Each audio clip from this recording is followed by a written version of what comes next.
बिस्मिल्लाहिर्रहमानिर्रहीम अस्सलाम वालेकुम दोस्तों, तुसी वेख रहे हो पंजाब ज़मीन ऑनलाइन चैनल ते मैं तुहाडा दोस्त मोहम्मद इमरान खान।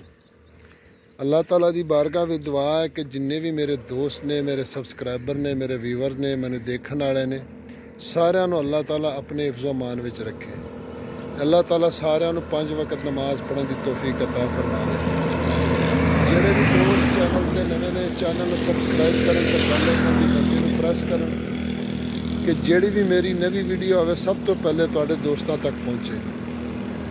दोस्तों सबसक्राइब करो, करन दा ये फायदा होंदा कि साडा तुहाडा हर वक्त राबता रहेगा, यानी जदों भी नवी वीडियो अपलोड होवेगी तो सब तो पहले इंशाअल्लाह तुहाडे कोल पहुँचेगी वीडियो। तो कई दोस्त साडे वीडियो नहीं वेखते ने तो वीडियो की ऐड चलते नाल ही फिर फोन करते हैं, फिर सानू पुछते हैं कि रकबे की की रेट है, की डिमांड है, की चीज़ है। इस तरीके दोस्तों सानू भी नहीं समझ आती कि किहड़े रकबे की गल कर रहे हैं।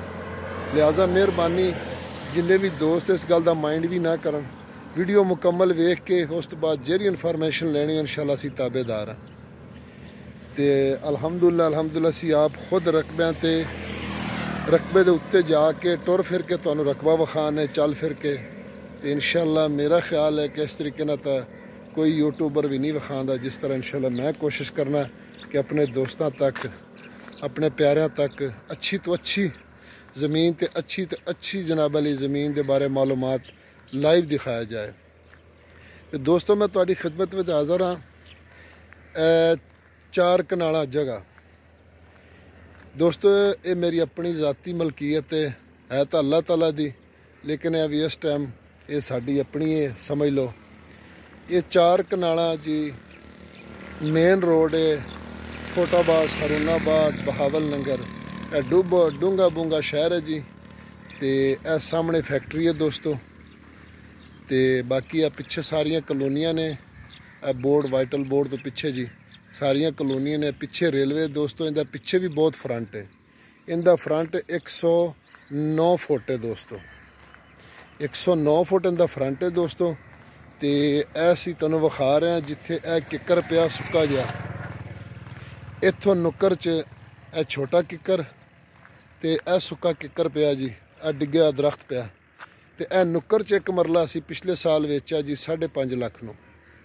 एक मरला जगह ए सफेदे तो छोटे किकर नूं सावें नुक्कर दे विच फ्रंट कार्नल दा साइड ते ना नाल छोटी जी कलोनी नवीं तैयार होंदी पई।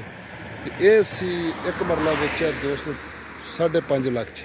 बाकी आ जरा सर्विस स्टेशन असीं खुद लाया विच।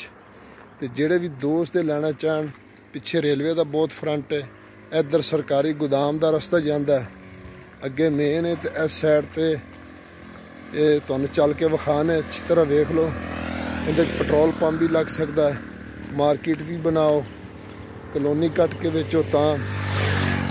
बाकी एक सरकारी रस्ता यह भी नाल लगता है, सरकारी गले गोदाम ने पुराने, यह भी नाल रस्ता लगता।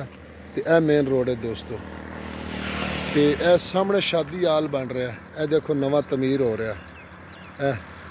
यह शादी हाल नवा बन रहा है 1 एकड़ के फैसले पर। तो बाकी दोस्तों लई अर्ज़ ये कि वीडियो तुसी मुकम्मल वेखोगे तो हर चीज़ का इंशाअल्लाह तुहानूं पता चलेगा। तो कमर्शल रकबियां वास्ते भी साढ़े कोल बहुत रकबे ने दोस्तों, सोसाइटी वास्ते घरेई रकबियां दा नाल नाल कमर्शल रकबे बहुत ने, फैक्ट्री मिल्लां जो भी स्क्रैप का काम हो भी साढ़े कोल बहुत इंशाअल्लाह दोस्तों। तो चवानी के अगर रकबे किसी दोस्त नूं चाहिए तो भी साढ़े कोल हैगे ने, चवानी के रकबे भी साढ़े कोल मौजूद ने दोस्तों। तो दोस्तों ये 4 कनाल जगह यानी 80 मरले। तो इनकी अगर डिमांड की गल करिए दोस्तों तो इनकी डिमांड है जी 90 लाख रुपया मुकम्मल का 90 लाख रुपया डिमांड है जी। 80 मरलियां का 4 कनालों का फ्रंट तुसी आप वेख लो, फैक्ट्री के बिल्कुल सामने ने। होटल बनाने होण, पंप बनाना होवे, मार्केट बनानी होवे, तो इंशाअल्लाह बहुत माकूल रेट असी दे रहे हैं। साड़ी खुद अपनी ज़मीन है जी, तो इसलिए असी रकबा सेल करना चाहते हैं। तो जेड़े दोस्तों नूं पसंद आवे साडे नाल रब्ता करन, इंशाअल्लाह अल्लाह ताला करम करेगा। अगली वीडियो तक इजाज़त चाहते हैं। अपना ख्याल रखो तो अपने चैनल का रखो। फ़ी अमानुल्लाह। अल्लाह हाफिज़।